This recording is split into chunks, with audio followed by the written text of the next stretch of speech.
नमस्कार मेरे प्यारे विद्यार्थियों, मैं रामस्वरूप सहायकाचार्य प्राणी शास्त्र आप सभी का स्वागत करता हूं।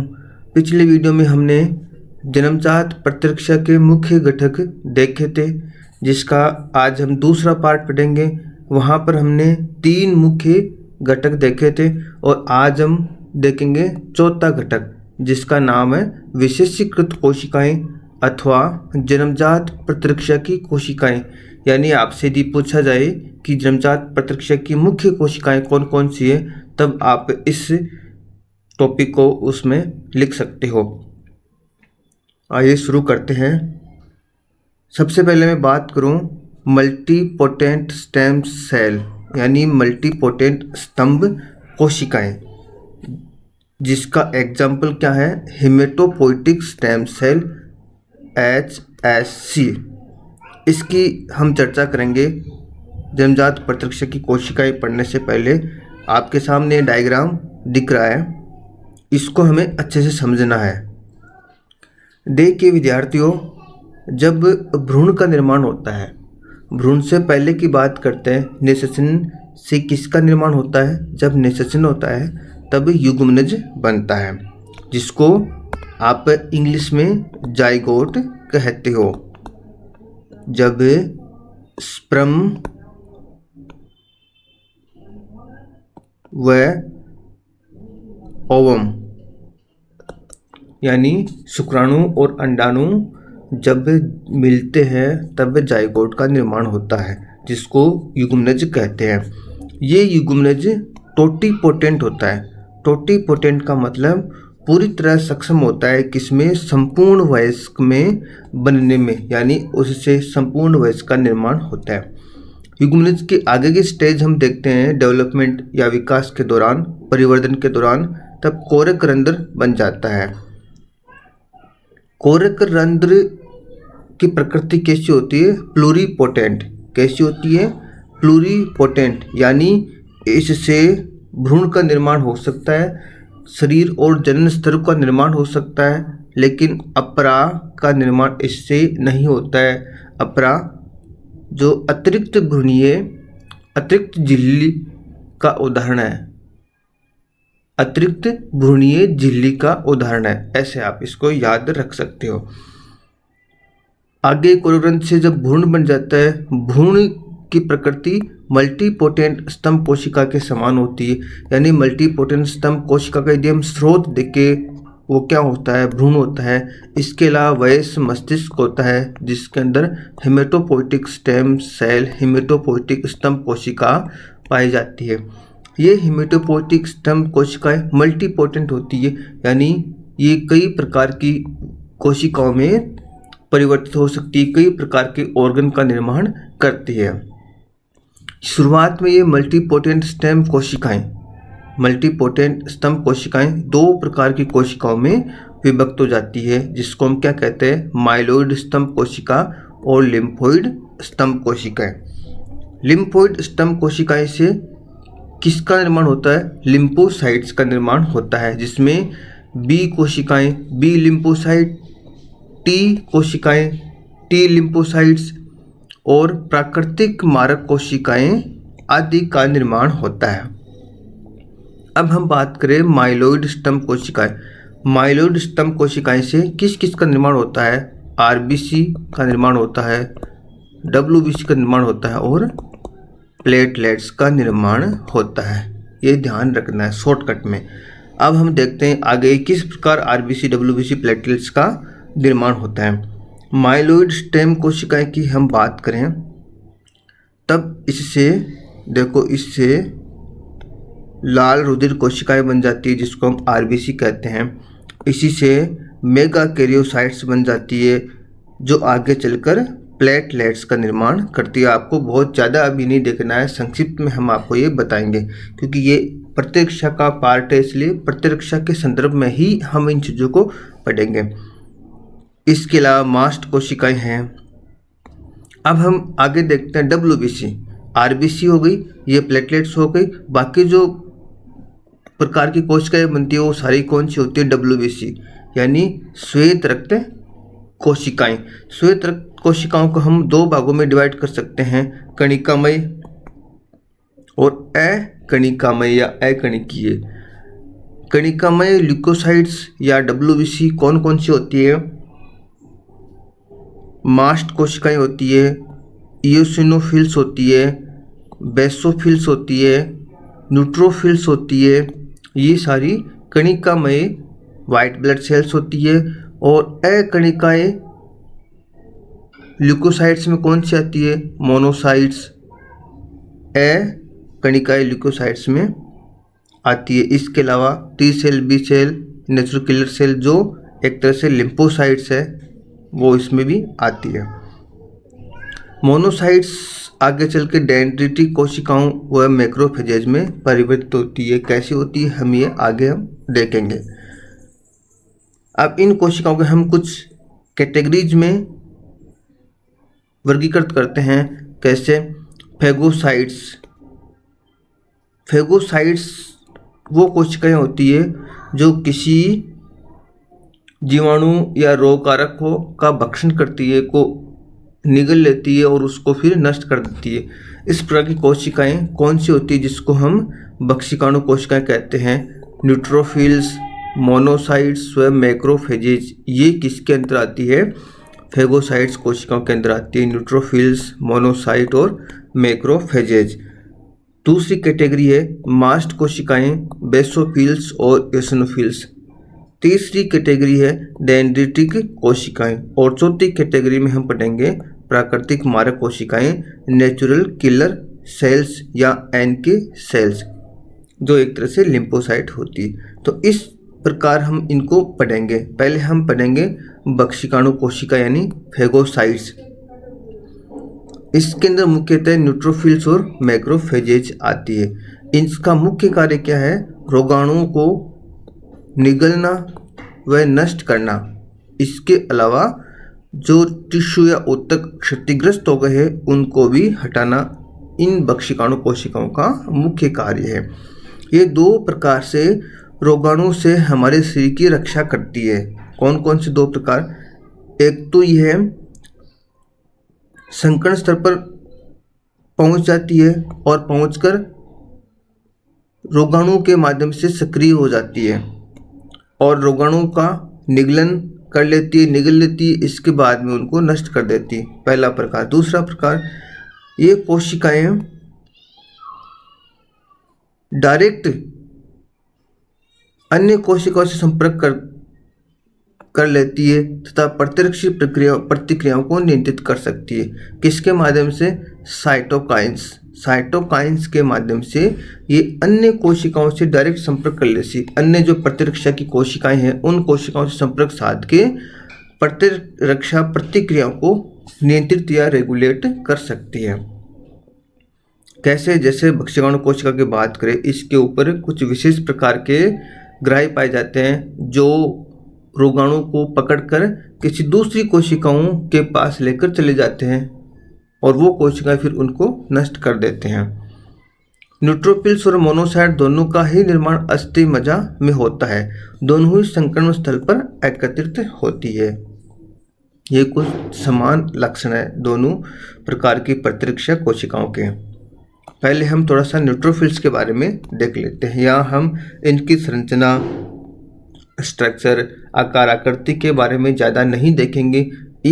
इन कोशिकाओं का अध्ययन हम सिर्फ प्रतिरक्षा के संदर्भ में यहाँ पर करेंगे। जब हम ब्लड पढ़ेंगे तब न्यूट्रोफिल्स, बेसोफिल्स, इनकी आकृति, आकार, इसके अंदर क्या पाया जाता है, कैसे होते, उन सब का हम वहाँ पर अध्ययन करेंगे। न्यूट्रोफिल्स की बात करें, यह है प्रतिरक्षा तंत्र में भाग लेने वाली प्रमुख संचरित WBC। संचरित का मतलब गमन करने वाली, रुधिर के अंदर ब्लड में परिवहन करने वाले। इसकी संख्या काफ़ी अधिक होती है। ये कई झिल्लीनुमा प्रवर्त युक्त 12 से 15 माइक्रोमीटर व्यास की गोलाकार कोशिकाएं होती है। इनका केंद्रक 3 से 5 पालियों में बटा होता है। 3 से 5 पालियां पाई जाती है। यदि अभी हमने डायग्राम देखा होगा वहाँ पर आप देख सकते हो न्यूट्रोफिल्स की। ये देखिए, ये जो बनी हुई है यहाँ पर ये न्यूट्रोफिल है। न्यूट्रोफिल के आप देखोगे तो ये पालियाँ बनी हुई है। इस प्रकार गोलाकार कोशिकाएं और पालियां बनी होती है इसमें, ठीक है। 3 से 5 पालियों में केंद्रक डिवाइड होता है। इसी कारण इसको हम पॉलीमॉर्फोन्यूक्लियर ल्यूकोसाइट्स भी कहते हैं। पॉलीमॉर्फोन्यूक्लियर ल्यूकोसाइट यानी PMNS भी कहते हैं। इनका निर्माण अस्थि मज्जा में होता है। ये तीव्र गति से प्रतिक्रिया करती है, संक्रमण स्थल पर तुरंत पहुंच जाती है। इनका जीवनकाल कम होता है। ऊतकों में प्रविष्ट करने के बाद 1 से 2 दिन तक ही जीवित रहती है। न्यूट्रोफिल्स का मुख्य कार्य सूक्ष्म रोगाणु व नेक्रोटिक कोशिकाओं को निगलकर नष्ट करना है। नेक्रोटिक कोशिकाएं वो होती है जो क्षतिग्रस्त हो जाती है, जिसमें ऑटो इम्यून प्रोसेस पाई जाती है। इसके अतिरिक्त इनके द्वारा कणिकीय द्रवों जैसे लाइसोजाइम, इलास्टेज तथा एंटी माइक्रोबियल पदार्थों का निर्माण किया जाता है, जो अंतराकोशिकीय रोगजनकों को नष्ट कर देते हैं। अंतराकोशिकीय वो होती है जो 2 कोशिकाओं के बीच में पाए जाने वाले रोगजनक, इनको नष्ट कर देते हैं। आगे हम देखेंगे मोनोसाइट व मैक्रोफेजेज। दोनों को एक साथ इसलिए देख रहे हैं क्योंकि दोनों में अंतर नहीं है ज़्यादा। ये एक कोशिकीय भक्षिकाणु कोशिकाएं होती है। एक केंद्रकीय भक्षिकाणु कोशिकाएं होती है। रक्त में परिसंचरण करने वाली कोशिकाएं मोनोसाइट्स कहलाती है। जब ये कोशिकाएं ऊतकों में चली जाती है तब इसको हम मैक्रोफेजेज कह देते हैं। अब इनका परिवर्तन के दौरान विभेदन कैसे होता है वो हम इस डायग्राम से समझते हैं। परिवर्तन के दौरान मोनोसाइट मैक्रो टिश्यू में जाते ही मैक्रोफेज में परिवर्तित हो जाती है और वहाँ से फिर अलग अलग, जैसे मस्तिष्क में चले जाए, मस्तिष्क में जाके ये माइक्रोग्लियल कोशिकाओं में परिवर्तित हो जाती है। यकृत में जाकर कुफर कोशिकाओं में परिवर्तित हो जाती है और फेफड़ों में जाकर एल्वियोलर मैक्रोफेजेज में परिवर्तित हो जाती है। प्लीहा की बात करें तो वहाँ पर ये सिनोसोइडल मैक्रोफेजेज के रूप में जानी जाती है। तो ये प्रारंभिक परिवर्तन के दौरान ये सेट हो जाती है। ये हमेशा मस्तिष्क में पाई जाने वाली माइक्रोबियल कोशिकाएं कहलाती है, यकृत में पाई जाने वाली कुफर कोशिकाएं कहलाती है। लेकिन जब एडल्ट की बात करें हम, जब संक्रमण होता है, रोगजनक व क्षतिग्रस्त ऊतक के कारण सूजन आ जाती है, तब क्या घटित होता है? तब मोनोसाइट रुधिर से निकलकर ऊतकों में प्रवेश कर जाती है। उसको हम मैक्रोफेज कहते हैं। जैसे यहाँ पे आप देख सकते हो, बोन मेरो अस्थि मेजा में इनका निर्माण होता है। अस्थि मेजा में हिमेटोपोटिक स्टेम सेल, अभी हम ऊपर डायग्राम देखे गए थे बहुत बड़ा, वो हिमेटोपोटिक स्टेम सेल है। उसमें मोनोसाइट को बनाने वाली पूर्ववर्ती है, उससे मोनोसाइट का निर्माण होता है जो कि रुधिर में रहती है और जब सूजन आती है तो वो ऊतकों में चली जाती है। उसको हम कहते हैं मैक्रोफेजेज। मोनोसाइट्स के द्वारा इन्फ्लामेटरी मीडिएटर्स उत्पन्न किए जाते हैं। इन्फ्लामेटरी मीडिएटर्स का मतलब जो सूजन को उत्पन्न करते हैं, सूजन के लिए जिम्मेदार होते हैं। मैक्रोफेजेज फेगोसाइटोसिस की निगलन की क्रिया द्वारा ऊतकों के अंदर प्रविष्ट हो गए सूक्ष्म रोगाणु को निगल लेती है तथा नष्ट कर देती है। यदि ऊतकों में कोई रोग कारक पहुंच जाता है, पैथोजेंस पहुंच जाते हैं, तब ये मैक्रोफेजेज फेगोसाइटोसिस क्रिया द्वारा उन रोगजनकों को निगलकर नष्ट कर देते हैं। इसके अलावा जो नेक्रोटिक कोशिकाएं हैं उनको भी निगलकर नष्ट कर दिया जाता है। माइक्रोबियल पदार्थों द्वारा मैक्रोफेजेज सक्रिय होकर विभिन्न प्रकार के साइटोकाइन्स का स्राव करती है, जो संक्रमण स्थल पर रुधिर वाहिनियों के एंडोथेलियल स्तर पर क्रिया कर अधिक मोनोसाइट व ल्यूकोसाइट को प्रेरित करती है, जिससे रोगजनक को नष्ट किया जा सकता है। यानी एक मैक्रोफेज एक से अधिक दूसरी मैक्रोफेजेज को लाने में या सक्रिय करने में सहायक होती है।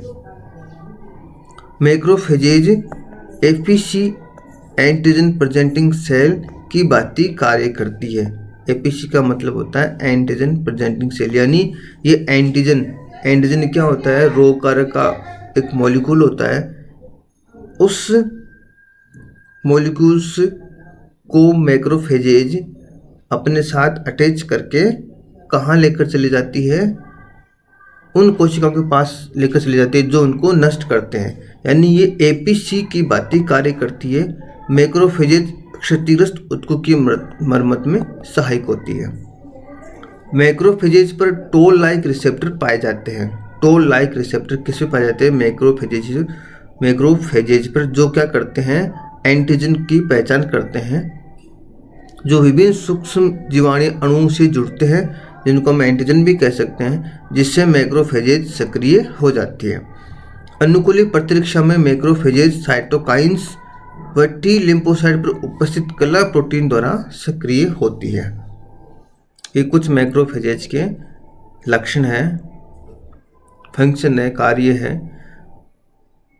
आगे हम देखेंगे मास्ट कोशिकाएं, बेसोफिल्स और यूसिनोफिल। इन तीनों को एक साथ इसलिए देख रहे हैं क्योंकि इनकी प्रकृति व इनके गुण लगभग समान होते हैं। इन तीनों प्रकार की कोशिकाओं में जीवद्रवी कणिकाएं पाई जाती है, जिनको हम साइटोप्लाज्मिक ग्रेन्यूल्स भी कहते हैं, जो विभिन्न प्रकार की इन्फ्लामेटरी व एंटी माइक्रोबियल मीडिएटर्स द्वारा भरी रहती है। यानी जो इस प्रकार के मीडिएटर है, इस प्रकार के पदार्थ है जो सूजन को उत्पन्न करने में सहायक होते हैं तथा जीवाणु को नष्ट करने में सहायक होते हैं। इन पदार्थों को सक्रियण के दौरान कोशिका से निर्मुक्त कर दिया जाता है। मास्ट कोशिका की बात करें पहले हम, ये त्वचा व श्लेष्म में एपिथेलियम में पाई जाती है तथा सक्रिय होकर कई प्रकार की इन्फ्लामेटरी मीडिएटर्स को निर्मुक्त करती है, जो परजीवी संक्रमण के विरुद्ध सुरक्षा प्रदान करती है तथा एलर्जी वाले बीमारियों के लक्षणों को पैदा करती है। बेसोफिल, ये रुधिर ग्रेनुलोसाइट है। ग्रेनुलोसाइट का मतलब कणिकीय कणिका जिसमें पाई जाती है, जो संरचना व कार्य में मास्ट कोशिकाओं से समानताएं रखती है। बेसोफिल रुधिर ल्यूकोसाइट की 1% से भी कम होती है। इनमें पाई जाने वाली कणिकाएं ग्रेन्यूल्स क्षारीय रंजक से बंध बनाती है, इसलिए इन कोशिकाओं को बेसोफिल कहते हैं। इयोसिनोफिल्स, इन ग्रेनुलोसाइट्स में कोशिका द्रव्य कणिकाएं पाई जाती है, जिनमें एंजाइम पाए जाते हैं जो परजीवी की कोशिका भित्ति के लिए हानिकारक होते हैं, लेकिन होस्ट कोशिकाओं को भी क्षतिग्रस्त कर सकते हैं। इन कणिकाओं में क्षारीय प्रोटीन पाई जाती है, इसलिए जो अम्लीय रंजक जैसे इयोसिन से अभिरंजित होती है, इसलिए इनको हम इयोसिनोफिल्स भी कहते हैं। डेंड्रिटिक कोशिकाएं, ये कोशिकाएं इनकी उच्च स्तरीय एपीसी गुण के कारण प्रतिरक्षा तंत्र के लिए काफ़ी महत्वपूर्ण होती है। यानी एपीसी गुण सबसे ज़्यादा किसे पाया जाता है? डेंड्रिटिक कोशिकाओं में। इसी गुण के कारण ये उपार्जित प्रतिरक्षा को टी कोशिका के माध्यम से सक्रिय कर देती है। अन्य प्रतिरक्षा कोशिकाओं की तरह ये भी रोगजनक की पहचान करती है, उसे निगलती है, परंतु एंटीजन की टी सेल्स पर प्रस्तुत करने में ये अन्य प्रतिरक्षाओं में आगे होती है। Last, natural killer cells, natural मारक कोशिकाएं। असामान्य कोशिकाएं जैसे वायरस संक्रमित कोशिकाएं, कैंसर कोशिकाएं आदि की झिल्लियों पर परिवर्तित लक्षणों की पहचान एनके कोशिका द्वारा की जाती है। दूसरे शब्दों में हम कह सकते हैं कि ये कोशिकाएं वायरस से प्रभावित कोशिकाओं को नष्ट कर देती है। एनके कोशिकाएं साइटोटॉक्सिक होती है। इसके बाद में हम देखेंगे अगली वीडियो में विलयशील प्रभावी अणु, जिसमें हम पूरक तंत्र, इंटरफेरॉन, साइटोकाइंस, एंटीमाइक्रोबियल पदार्थ, एक्यूट फेज प्रोटीन आदि के बारे में पढ़ेंगे। आज की वीडियो में बस इतना ही। वीडियो अच्छा लगे, समझ में आए तो सब्सक्राइब जरूर